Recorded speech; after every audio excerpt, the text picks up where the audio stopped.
Saved from the wreckage, a man could have died after a crash in Flat Rock. However, two heroes quickly jumped into action to rescue him before his van caught fire. The man's sister has a message for those heroes, and 7 Action News reporter Jennifer Ann Wilson tracked them down.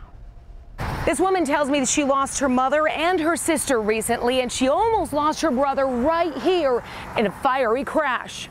Cindy LeBeau and Doug Samuelson are brother and sister. They've been close since childhood, which makes looking at the remains of her brother's green minivan after last week's explosive multiple vehicle crash on Telegraph even harder.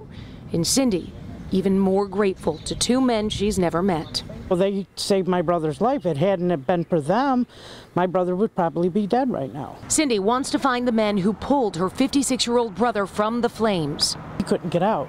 He had a shattered hip and all broken ribs. So I made a couple calls and tracked them down. Sometimes you don't question fate or why you are where you're at when you're there, right? Sometimes it just happens for a reason, and obviously that day those officers were supposed to be there for that reason. Turns out it was two police officers who just happened to be nearby and witnessed the crash. They leapt into action, pulling Samuelson from the van just moments before it burst into flames. You hear about all the bad in the world, but you don't hear about all the good, and this is good. These guys were, to me, they're heroes, because I might not have my brother. So if they were right here, what would you want to say to them?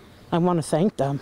I want to thank them for saving my brother. Well, I'm going to definitely pass along her thanks to the officers that were involved, and they'll appreciate that.